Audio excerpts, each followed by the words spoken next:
Hello friends, तो आज हम बॉट नेक कुर्ते के सूट की स्टिचिंग करेंगे। तो बॉट नेक मैंने कटिंग करके रख रखा था। तो 7.5 इंच चौड़ाई है और 5 इंच लंबाई की बॉट नेक कट के और मैंने प्रेस करके इसके पेस्टिंग पेपर पे चिपका के रख रखी थी। देखिए फ्रेंड, तो वीडियो स्किप मत करिएगा, वीडियो फुल देखिएगा, तभी आपको जो मैं ट्रिक बताने वाली हूँ वो ट्रिक आप लोग को समझ में आएगी। तो वीडियो को हम स्टार्ट करते हैं। तो पहले हम इसको स्टिच कर देंगे, राउंड शेप में पूरा स्टिच कर देंगे। पेस्टिंग पेपर को हम प्रेस से पहले ही चिपका लेंगे। इस बात का हमें ध्यान रखना होगा कि पहले से चिपका के मैं स्टिचिंग करने बैठी हूँ। मैंने चिपका लिया है पेस्टिंग पेपर को। उसके बाद में इसको कॉर्नर को स्टिचिंग कर रही हूँ राउंड शेप में। इस तरीके से हम अपने बॉट नेक को अपने कपड़े पे बिठा लेंगे इसी तरीके से। जितना एक्स्ट्रा मार्जिन होगा वो एक्स्ट्रा मार्जिन हम कट करके निकाल देंगे। अब बीच में कट पॉइंट लगाएंगे ताकि हमें पता चले कि हमारा मेन पॉइंट क्या है। और जो सूट का मेन पॉइंट है और ये जो बॉट नेक का मेन पॉइंट है, दोनों को मिला देंगे। तो फ्रेंड्स, पहले मैंने ये जो मेरे गोटा जो बीच में लगता है, तो वो गोटा पट्टी जो है, तो वो मैंने कट करके निकाली थी।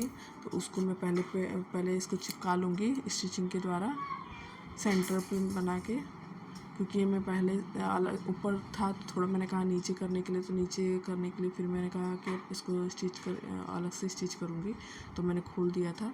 अब मैं खोल दी हूँ, तो इसके बाद इसको मैं स्टिच पहले करूँगी गला का हिसाब देख के कि मुझे गला कितना रखना है। तो गला मुझे 5 इंच हैगा, तो मैं 3.5 इंच ऊपर का मार्जिन छोड़ के उसके बाद इसको पेस्ट कर रही हूँ इसके ऊपर, कपड़े के ऊपर। तो इस तरीके से आराम से सेंटर पॉइंट बना के और पिन अप करके और उसके बाद हमें इसको स्टिच कर देंगे इस तरीके से। देखिए, ध्यान से देखिए। तो इस तरीके से जो हमारा थोड़ा गोटा पट्टी वो थोड़ी और नीचे जाती है और जो उसका लुक ना बहुत अच्छा क्रिएट होता है। तो इस तरीके से मैं इसको चला दूँगी। देखिए, तो ये मेरा इस पर स्टिच हो चुका है। स्टिच करने के बाद मैं बॉट गला को स्टिच करूँगी। तो ये बॉट नेक मैंने पॉइंट टू पॉइंट मिला लिया जहाँ मैंने कट था। तो पॉइंट टू पॉइंट मिला के उसके बाद मैं पहले इस पर स्टिचिंग चलाऊँगी। फ्रेंड्स, ध्यान से देखिएगा, वीडियो को स्किप मत करिएगा। ध्यान से देखेंगे तभी आपको पूरा वीडियो समझ में आएगा और जो लास्ट में बताने वाली हूँ वो भी अच्छी तरीके से ट्रिक सब समझ में आएगी। तो फ्रेंड्स, मैं इसको पहले स्टिच कर दूँगी और उसके बाद कॉर्नर से कट कर दूँगी, थोड़ा सा मार्जिन छोड़ के। उसके बाद इसकी कटिंग अच्छे से फिनिशिंग से कर लूँगी।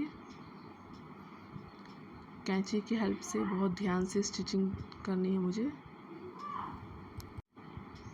स्टिचिंग कर लूँगी और स्टिचिंग करने के बाद कहीं जहाँ तहाँ मैं इसको कट लगा दूँगी।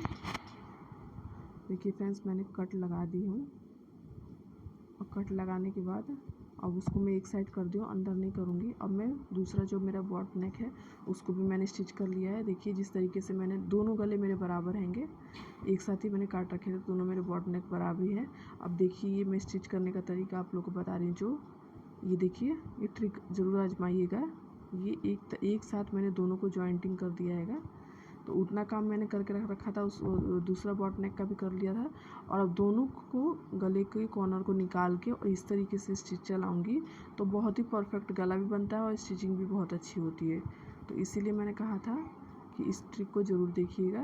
अब देखिए, इसको मैं इस तरीके से स्टिच कर लूँगी। जो मेरे मुड्ढे हैं, मुड्ढों को मैं स्टिच कर लूँगी इस तरीके से। अब मुड्ढों को स्टिच करने के बाद अब जितना मेरा ये गला है बचा हुआ, देखिए एकदम सेंटर एकदम अच्छे से मिला हुआ है।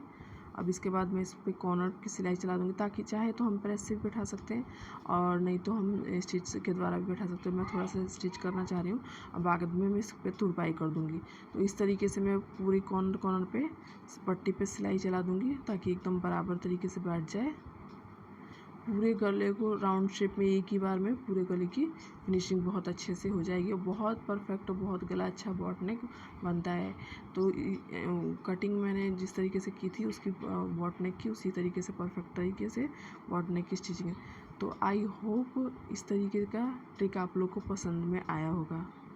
तो इस तरीके से मैंने इसको स्टिच कर दिया और गला मेरा पूरी तरीके से कंप्लीट हो गया है। देखिए फ्रेंड्स, अब गले को मैं कट करके इसको निकाल लूँगी।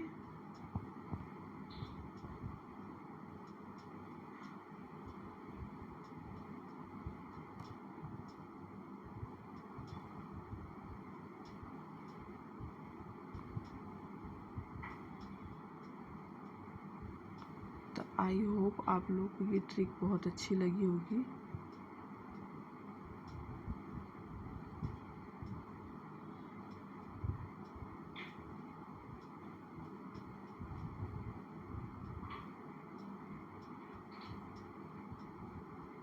तो देखिए फ्रेंड्स, ये बॉट नेक कितना अच्छा इसका लुक नज़र आया है।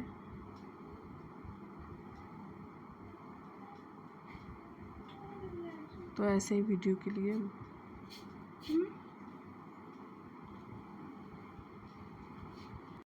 फिर इसके बाद हम बाजू की फिनिशिंग करेंगे।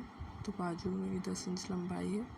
अब मैं बाजू को सेट करूँगी। तो फ्रेंड्स, मैं आप लोगों को बताना चाहती हूँ कि मैं सिंपल तरीके से आप लोग को सूट की स्टिचिंग बता रही थी कि एकदम सिंपल वे में किस तरीके से सूट की स्टिचिंग होती है इस तरीके से मैं आप लोगों को बता रही थी। तो देखिए, बॉट नेक मैं पूरा कंप्लीट करने के बाद मैं अब सूट की बाजू की जॉइंटिंग करना बताऊँगी कि बाजू की जॉइंटिंग इस तरीके से की जाएगी ताकि हमारा जो कॉर्नर भी है वो बहुत अच्छा बैठता है और फिर हमारी चौक वगैरह जितने भी हम बैठाते हैं वो बहुत अच्छी बैठती है। तो फ्रेंड्स, अब देखिए ये मेरा गला हैगा। तो मैं आगे के गले की मैंने कटिंग नहीं कर रखी थी, तो उसकी मैं गले की कटिंग एक साथ दोनों कपड़ों को रख के तब कटिंग कर ली। और कटिंग करने के बाद अब मैं गले को बाजू की आर्मोल को सब बैठाऊंगी। तो आर्मोल की जो कॉर्नर है उसको मैं एक जगह करके और फिर मैं बाजू की इस अकॉर्डिंग मैं बैठाती हूँ। तो मैं पॉइंट से पॉइंट मिला के फिर मैं बाजू के कॉर्नर मिलाती हूँ ताकि मेरी जो कॉर्नर हो वो जो 4 कोल होती है जो नीचे की ओर आती है आर्मोल में, तो वो मेरी बराबर बैठे और बहुत अच्छे से आती हैगी। तो इस बात का हमें अपना ध्यान रखना पड़ेगा। तो इस तरीके से मैं इसकी स्टिचिंग कर रही हूँ। मैंने बाजू की जॉइंटिंग कर ली है दोनों साइड की। और देखिए कपड़ा भी मेरा कितना बढ़िया से मैंने कट कर रखा है कि मेरा कपड़ा भी बराबर हो रहा है। अब इसके बाद मैं बाजू को गोलाई को स्टिच करूँगी। तो गोलाई जितनी मेरी होगी उतनी मैं ले लूँगी। तो गोलाई मेरी 5 इंच है, 10 बॉटम है तो 10 का हाफ 5 होता है। तो हाफ इंच ले लूँगी। लेने के बाद मैं अब स्टिच करूँगी। अब जैसे जैसे मैंने कटिंग करते वक्त नाप लिया था उस तरीके से अब मैं उस पर सिलाई चला दूँगी। तो मेरे जो फिटिंग लाइन है उस पर मैं अपनी सिलाई चलाऊँगी तो मेरी फिटिंग बहुत ही परफेक्ट बैठेगी। इस बात का हमें ध्यान देना होगा कि जिस पर हम फिटिंग लाइन पे निशान चलाते हैं उसी पे हम ड्रॉ करते हैं, उसी पे हम स्टिचिंग करेंगे तो हमारी जो फिटिंग लाइन है वो हमारी इधर उधर नहीं होती है। कट मैंने अगल बगल लगा दिया था, इस बात का मुझे ध्यान था। इससे मेरा पॉइंट बहुत अच्छे बैठता। तो जिस तरीके से मैंने ये साइड कंप्लीट किया, अब देखिए कॉर्नर मेरे चारों के बहुत अच्छे आर्मोल के बैठे हैं चारों कॉर्नर। तो इस तरीके से अब मैंने ये कंप्लीट करने के बाद अब मैं इसका चौक बनाऊंगी। आप लोग अपनी भाषा में क्या बोलते हैं, हम लोग यहाँ पे चौक बोलते हैं, तो मैं चौक बोल रही हूँ। तो इस पहले मैं चौक को बिठाऊंगी। तो ऐसे मैंने कपड़े को थोड़ा सा फोल्ड कर लिया है और फोल्ड करने के बाद अब मैं इस तरीके से इस चौक को कंप्लीट करूँगी। देखिए फ्रेंड्स, तो ऐसे मैं स्टिचिंग कर रही हूँ।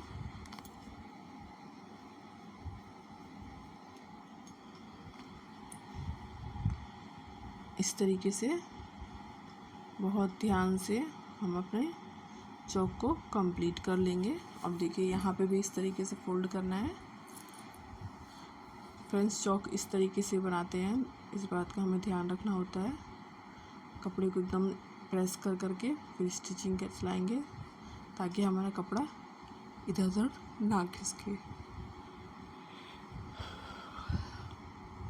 तो इस स्टिचिंग को मैं पूरा कंप्लीट कर लूँगी। जैसे मैंने ये पार्ट कंप्लीट किया है वैसे मैं दूसरा पार्ट भी ऐसे ही कंप्लीट कर लूँगी एक साइड का। तो इस तरीके से मेरे सूट की पूरी स्टिचिंग कंप्लीट हो जाएगी। जैसे ये पार्ट मैंने कंप्लीट किया वैसे मैं दूसरा पार्ट कंप्लीट कर दूँगी। तो फ्रेंड्स देखिए मेरी सिलाई कुछ इस तरीके से हो रखी है। देखिए कितना अच्छा बैठा हुआ है यहाँ पे चारों कोनों का हिस्सा, और ये साइड की भी सिलाई कितनी अच्छी परफेक्ट बैठी है, और ये साइड में भी चौक कितनी अच्छी बनी है। तो इस तरीके से मेरा